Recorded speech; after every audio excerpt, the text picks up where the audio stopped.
Assalamu alaikum, my students. Today we are going to see the information security part 2.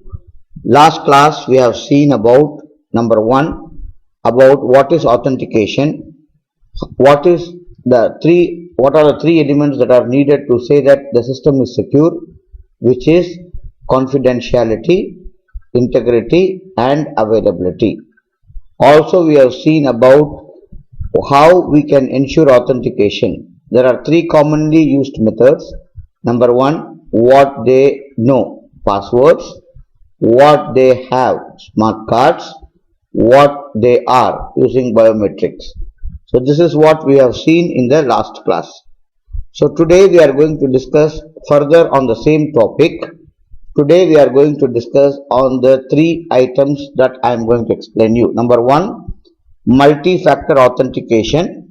Number 2, access control. And number 3, encryption. So these are the three ideas which I am going to discuss with you in this lecture today. Okay, let us try to see one by one what is that one. Number 1, the first one is called multi-factor authentication. See, what is multi-factor authentication? Multi-factor authentication means it is nothing but, like for example, combining more than two or more factors. You already know that there are many factors by which we can authenticate, like using biometric, using password, anything like this. If you are going to combine more than one, that is two or more than one factor, then it is actually listed above, means that is you may use biometric finger scanning and you can use password, a combination. You can use biometric and you can use smart card. Any combination it can be. But if you are going to have more than one way, one step to authenticate the user, then it is called multi-factor authentication. So having more than one step to authenticate the user is called multi-factor authentication. One of the commonly used thing is called secure ID token. I will explain you this idea.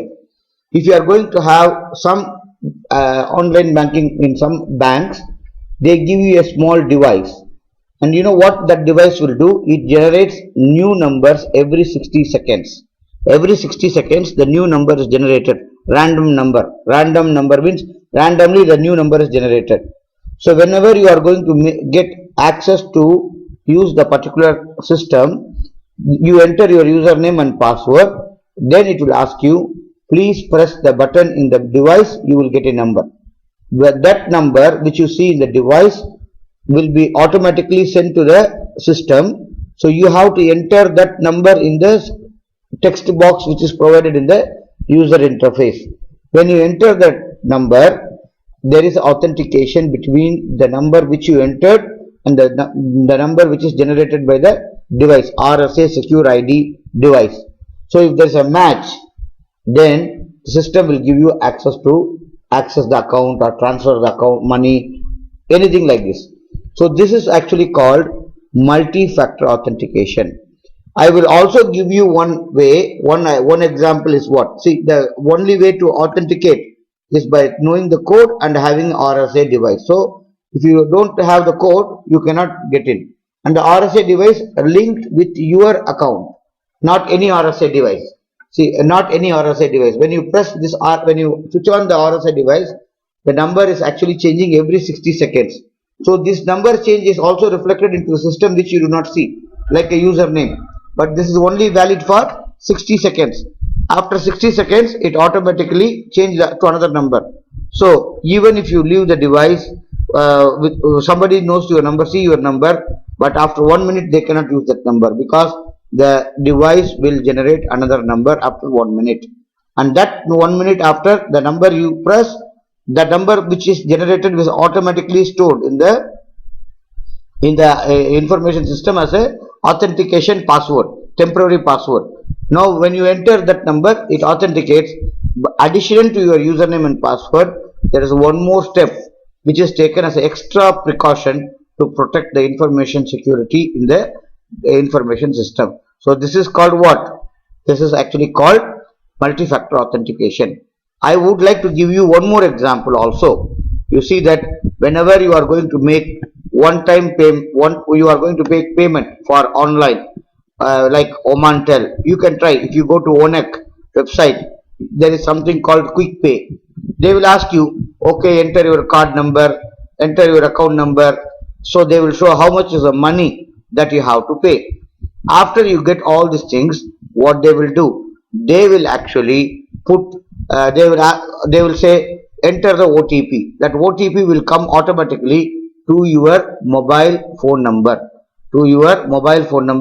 which is actually with the bank. So because when you enter the credit card number or the debit card number, the bank is going to release the money from the account. So when you are entering the number, automatically the message goes to the bank that he wants to make a transaction. So when you want to make the transaction, normally in the olden days it was very easy. You swipe the card, the transaction is over, or you enter the card number and the CVC number in the back, you will do the transaction. But now you enter the card number, you enter the CVC number which is in the back 3-digit number. That is not enough.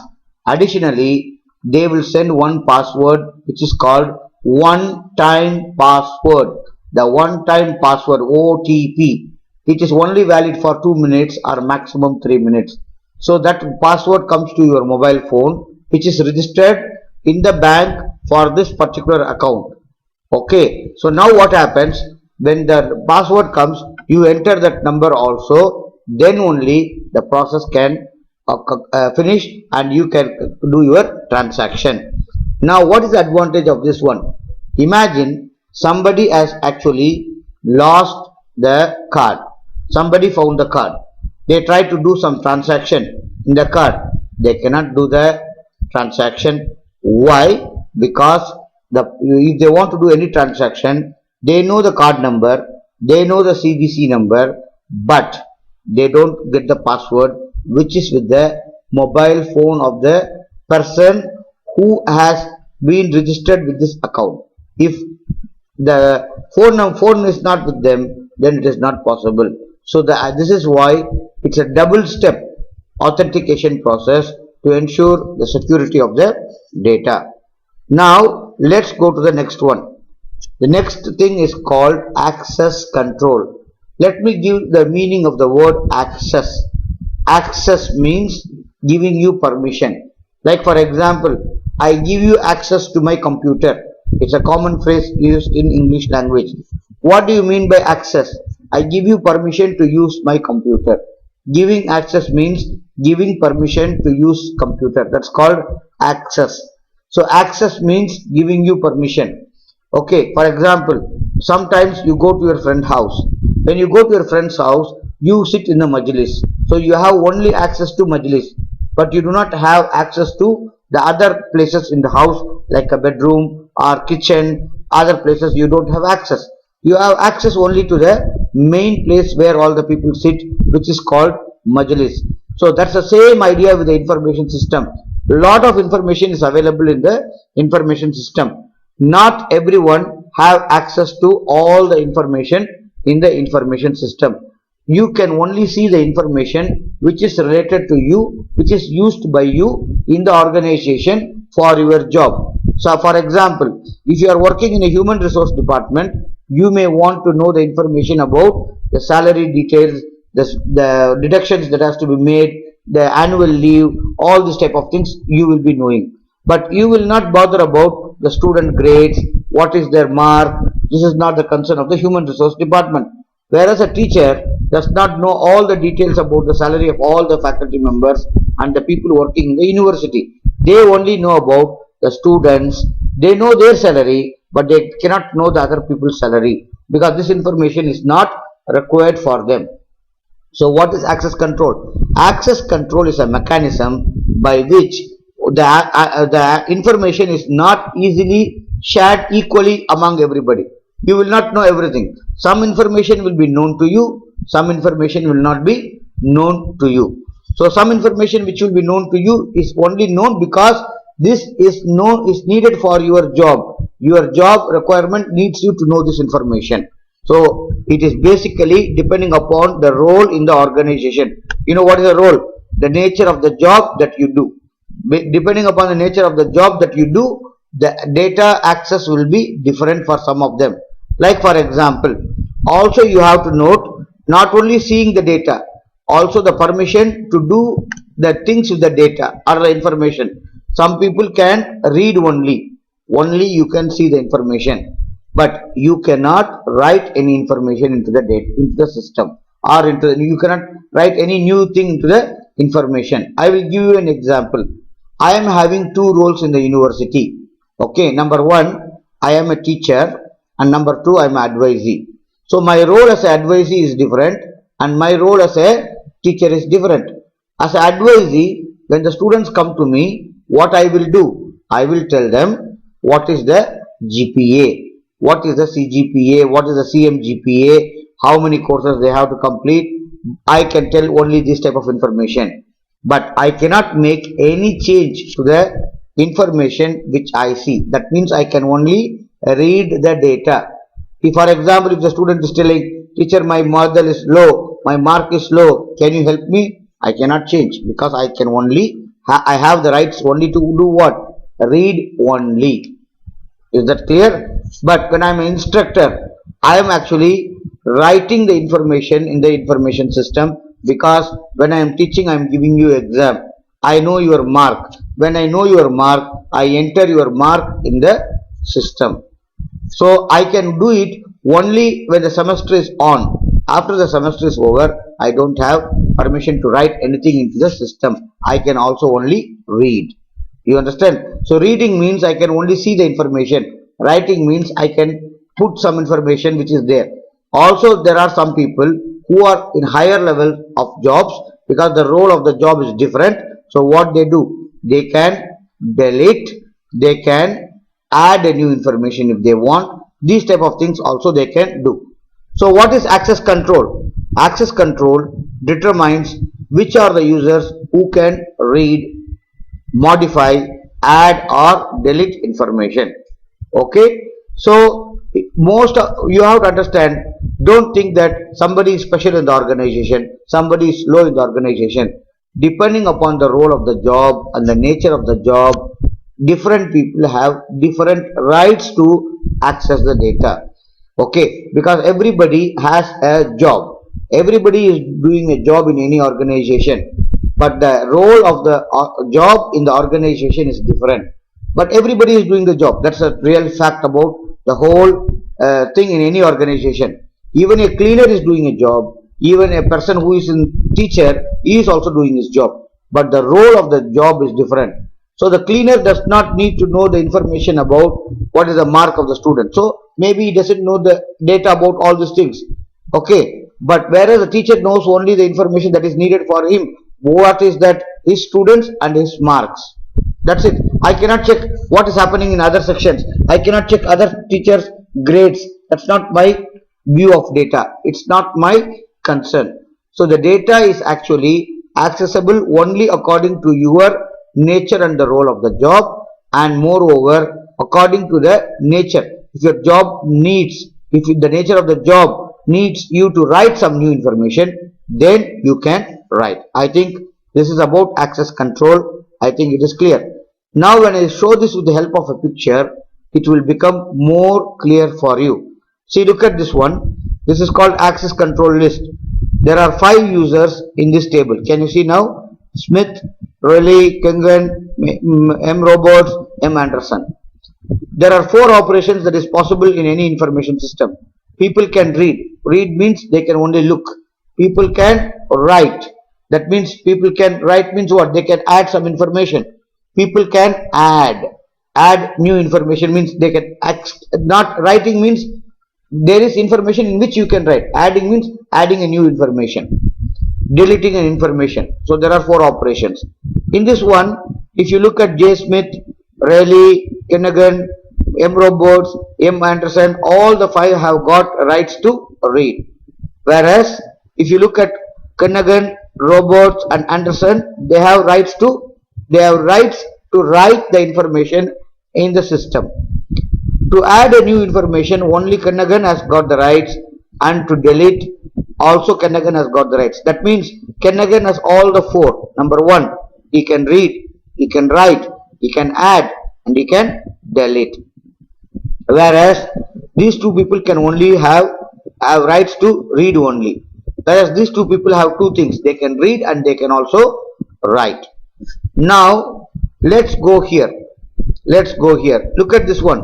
Now this is a table which is already available. Now based on the role, I told you your rights depends on your role. I don't see who is Kenagan. I'm not bothered. I don't know who is Smith. If there are 3 people working in my company, I don't worry. Ahmed, I like him very much. Abdullah, I don't like him. Okay, Muhammad, I like him. I will give him this right. No, not like that. The rights that is given to access the data only depends on what? The role of the job. Like for example, look at this one. You are a reader. Okay, reader. If you are a reader, your job is reader. If your job is editor, and if your job is administrator, then a reader has only the rights to read. A editor has rights to read and write. An administrator has rights to read, write, add and delete. An administrator, if my job is administrator, I will have rights for 4 things. What are they? Read, write, add, delete. Editor, this one. So now what do you think is the role of Kenagan? He is administrator. He is an administrator. Who are editors in this list? They can only read and write. You can see Mr. Roberts and Anderson. Only these two are having these rights because their job role is what? Editors. And similarly, reader has only right to read. You can see who are the only two people. They have only right to read. Smith and Raleigh. Is that clear? So now you can see here, Smith is what? Reader. Raleigh is a reader because they have only right for what? Read. Kenagan is actually admin. So that's why he has all the 4 rights. Can you see here? All the 4 rights. McRoberts and Anderson are editors. They have the rights to read and write. I hope now you are clear about 2 things. Number 1, you are clear about multi-factor authentication. Number 2, you are clear about access control. Now we are going to talk about the next one, which is called encryption. The third topic or the third concept which I want to introduce to you is called encryption. So let us see what is encryption. See, we have a username and password. Okay, you gain access to a system by using username and password. You think it is secure, but when you are going to send the data into another person, because you are a user of you are a customer in a bank, you gain access to the system by using the username and password, and also sometimes you use multi-factor authentication like OTP or RSA secure ID token. Everything is done. So you think the data is secure, but the data which you are sending is actually, when you type your username and password, it is going through the internet to the server of the bank and it is authenticated, and then you are getting the access. But in the middle, in the communication channel means when the data is passing through the internet line or the telephone line to reach the server, a hacker can stop the packet of data, and if he try to read it, he can understand what is the username and password. So your system is hacked. That means he will know your username and he will know your password. When a hacker knows the username and password, what does it mean? The security of the data, of the information is lost. So that's why it becomes very important to have a technique called encryption. You can see here, many number of times transmit the information over the internet or transfer it like this. I told you just now. You enter your username and password from your computer. It is checked with the server of the bank which is located somewhere. So this username and password which you typed is going through the internet line to reach the server. If it is openly seen that your username and password, because the information is sent in form of packet, packet. If the hacker can stop the packet, stop the packet and read the packet, he will know the username and password. Once he knows the username and password, it is easy for him to hack your bank account. So this is very dangerous. So to avoid this problem only, encryption comes handy. It helps to overcome this problem. So what happens? It is possible for so I explained you. I told you up to this one in a very nutshell. So any unauthorized person can get access to the data. So the technique called encryption is needed. This is what I told you in a nutshell before. What is encryption now? It is a process of encoding. What is encoding? Changing it into a code that even if the hacker is going to stop the data packet, even if he tries to read, he will not understand what is the information, what are the information, what is the password, whatever it may be, he cannot understand because it has been coded. You know what is coded? It has been changed into another form that he cannot understand what is it. That is called encryption. Encryption is a process of encoding the data. Please note the point. It is very important. Encoding. What is encoding? I am adding something. I am changing my information into another form, like a secret code, and that is called encoding the data.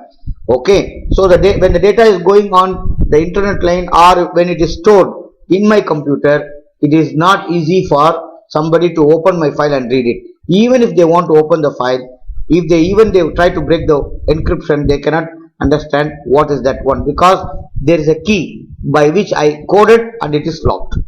This it is not going to be done by you. There are many software programs for encoding. This encoding process is done by a computer program. There are encoding programs which are available in the market. So you are having a Word document. If you are having an encoding program, it will encode it will encode your file into a different format, and you send the file in internet. When the other person is going to receive the file, he will use your secret code which you will share with him. Then he can decode it. Okay, so which encodes the text and then it becomes cipher text. This coded information is called cipher text. Cipher text means what? It's a coded text.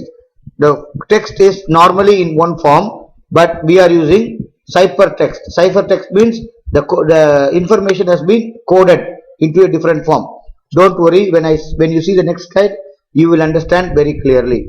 And when it reaches the receiver, it is decoded. Decoded means what? It is brought back to its original form. Decoding. There are two things in encryption.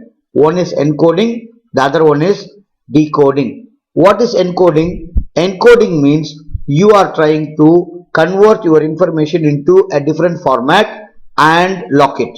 And then it is sent in the internet. Once the receiver received it, he also uses one key to open it and decode. Decode means he will change the file to its original form. So during the transmission, the information is not understandable to any hacker. So that is the idea of having an encryption.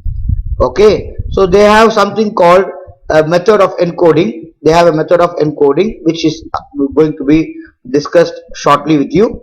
Encoding, and then there is a keys. Now let us see this with the help of a diagram. You will understand. Look at this one. This is the sender and this is a receiver.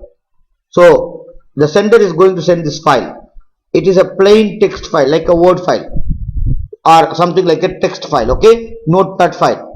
Normally when you are entering the username and password, maybe it is going in the form of this type of next text file. So now what happens when you are sending the file? The process of encryption is going to start. Encoding. What is encoding? We have plain text plus we attach a key. That means when I make a key, automatically you see here the information here is completely changed.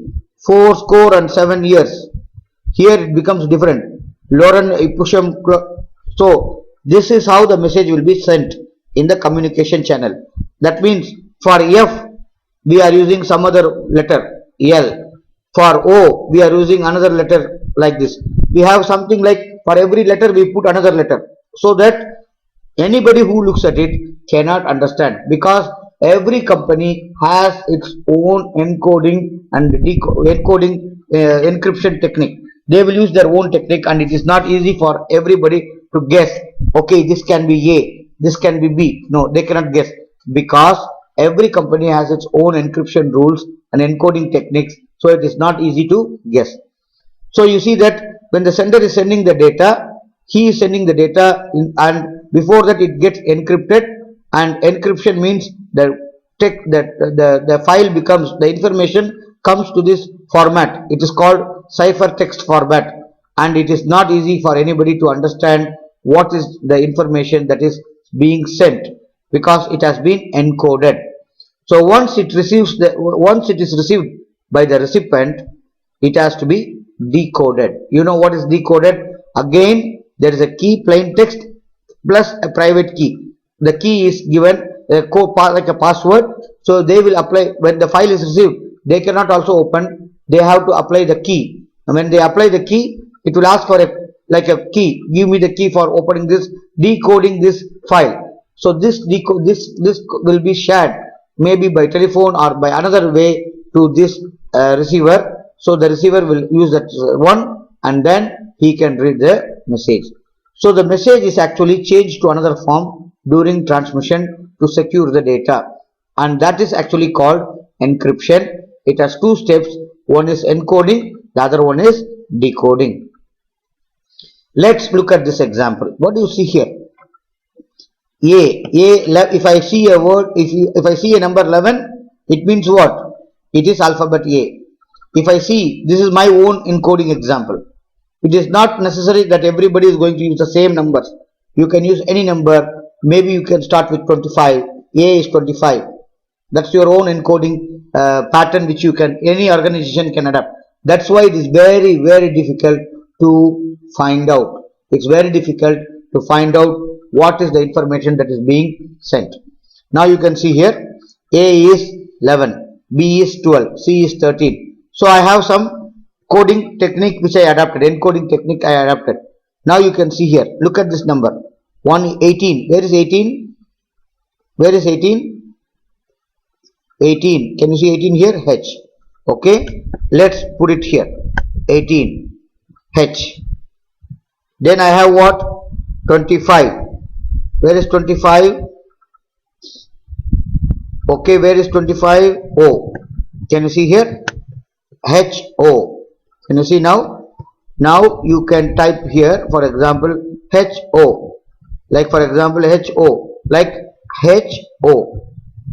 Now you have next one is what? 32. Where is 32? 32 is here. Can you see here? 32 is here.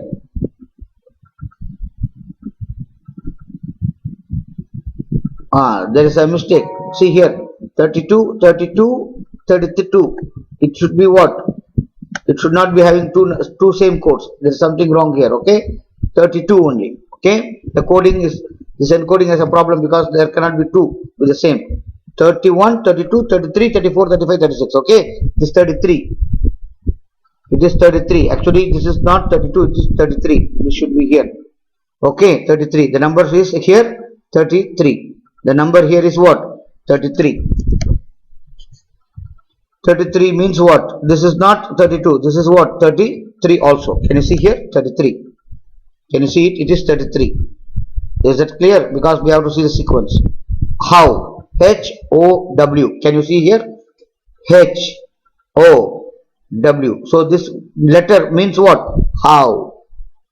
Now you look at this one. 11. Where is 11? A. Okay, 11 is here. Can you see here? 11. So this means what? A. 28. Where is 28? R. A-R-E. A-R. Okay. 15. Where is 15? E. C. So this is what? A. This is R. This is E. This is H. This is O. How? How R. Now go here. 35. Where is 35? Here. Y. 25 is what? O. 31 is what? 31 is where? U. So what is this message? So the message is sent like this. This is called what? Cipher text. The message is encoded and it goes in the internet like this. And when somebody is trying to intercept, he sees these numbers. He cannot understand anything from the number because it has been encoded. And also he cannot make a guess. 18 is H because this is my encoding pattern. Not necessarily all of the companies will have the same encoding pattern. So this is what? What is the answer of this one? The answer of this one is what? How are you? Now try this one. Using the same table, try this one. 29, 30, 1135, 1130. Okay. Now give me the answer for this one. I give you time, find out the answer and let me know in the next class also. With this, we finish our class for today. Today we have seen three important concepts.